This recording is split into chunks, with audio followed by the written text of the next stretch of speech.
So what is up, guys? Nick here, helping you to master your technology. Welcome to my iPhone 11 2023 update video. Now, I did this video in 2022 to begin the year. I was a little more excited because back then the iPhone 12 cost more, but now the iPhone 12 came down to the lower price point.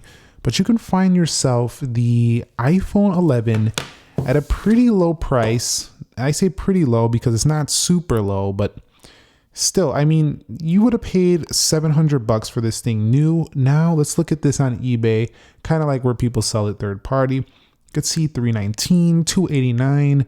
So you're going to snag this phone, if you're in the US anyway, for right around $250 to $300 used now. Now I would say that's a pretty good deal considering what you are getting here with the iPhone 11. You are getting a phone that does have a 6.1 inch display, just like the iPhone 14 over here. Yeah, the bezels are definitely thicker, and overall the phone itself just feels older, chunkier than that of the iPhone 14, which is a lot newer. But the iPhone 11 still does represent a phone that can definitely be usable for you.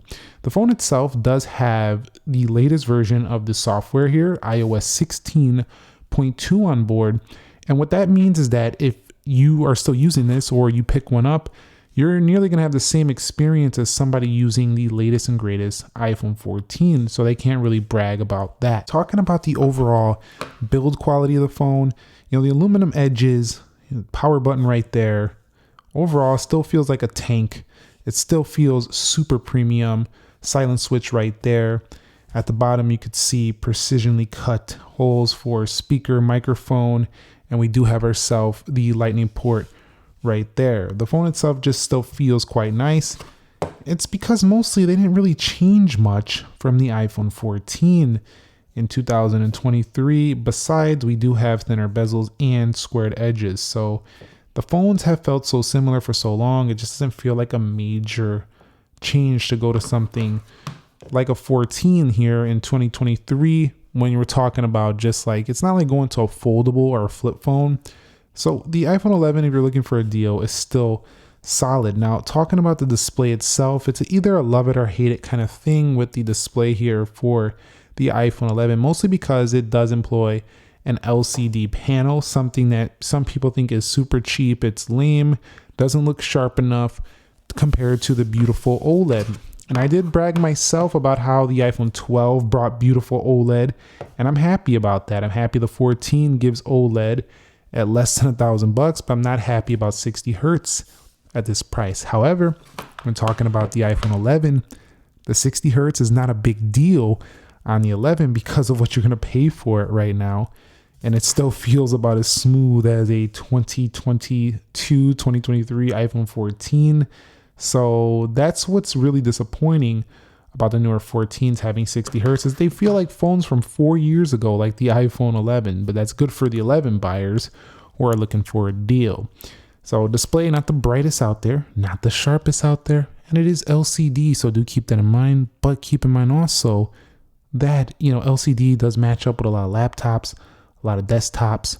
So it can look quite nice when you are just kind of reading things out of that screen. You come to this screen, it's not that much of a downgrade, anything like that.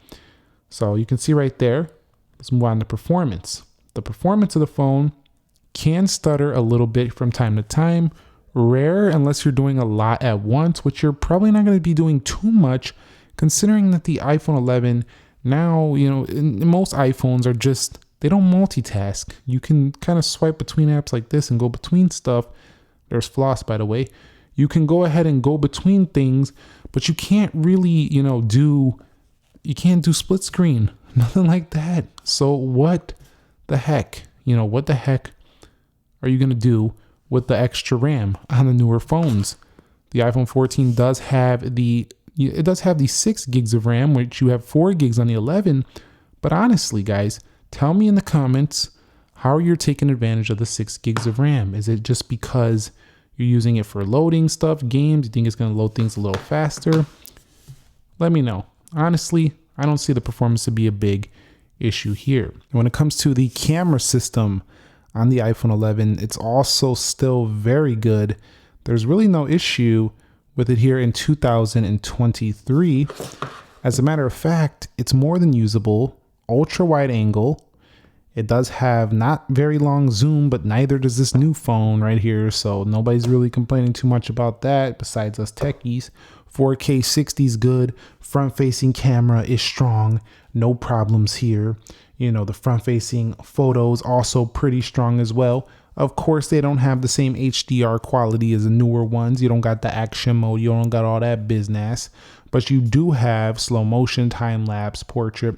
And honestly, this is when the video quality and the overall just kind of feel of the camera got really good in my experience. And this is when I really started using these more for more B-roll, more photography, videography with the 11 series. It really was an enjoyable series, I think, and one of the best when the camera did come out in the 11 models. And now when it comes to the battery life, this is also very good. The phone can easily last all day, and it just seems to drain pretty slow for me. Even on the iPhone 11 here, and being the age it is, it still drains pretty slow. So that's pretty good. It's an all-day phone and maybe then some for light users. Heavy users easily should get through a day as well. At LCD, this doesn't drain too much, you know, power, which is really good. OLED does good with the darker colors, but you know, the 14s are pretty similar as well. They do a little bit better in battery, especially the main ones. Not the 14 Pros. Those are decent. Those are pretty good as well. But the 11 at the time was super impressive in the battery, and it still is. Also, another thing to note, when you put low power mode on any of the 60 hertz power savings, it stays there on any of the 60 hertz iPhones. On the iPhone 14 Pro models, if you put the low power mode, they drop to 60 hertz, jars the experience a little bit. Not here though. So I would just run this thing most of the time in low power mode. Now, the audio on here is also pretty good, average or so in 2023. You know, there's just so many phones with great speaker performance on the phone these days. Doesn't really matter. Phone call quality, not the best here. I don't recommend picking this up for phone call. The iPhone 14, the iPhone 15s that are going to come, the iPhone 13, 12, those all improved in the area of 5G. This does not have 5G. Also, keep in mind, this doesn't have, you know, any of the newer, faster performing modems as well. So that's something to keep in mind, but it does have a SIM card tray. So none of that eSIM garbage, you're all good to go there. So we talked about display. Software, gonna be the same thing here as an iPhone 14 besides the camera features. It's always just a change in the camera features. But if you're buying this now, you gotta ask yourself, can you live with just maybe 2 more software updates? I think that's all this is gonna get, is maybe 2 more major software updates for the iPhone 14. Gonna give you many more years, but the 11 just gonna give you a couple more. So battery is good, display average, you know, the sound audio quality also average, not great phone call quality. The body feels a little bit dated compared to the squared bodies, but they might go back to this. The overall phone is nice. At $200-300, you are pushing newer Pixel phone territory there. So there is better options if you want something more modern. But if you need a secondhand iPhone, you need an iPhone to pass on to a relative. Maybe you dropped yours, broke yours, you need a holdover iPhone. This could be a pretty good steal right here, especially if you're picking it up out of pocket. Not everybody does. If you're paying on it, you know, there's no point in paying on an older iPhone. But if you're that type of person who picks up one of these up, you're trying to save a buck or two, this could be a decent option to try out for a year or two if you don't want to go all out on the iPhone experience. And then if you really like it, then maybe go all out on the iPhone experience. And not to mention, this does come in multiple colors. This is just the white model you see here. So if you have the iPhone 11, do me a favor, share your experience. Have you enjoyed it?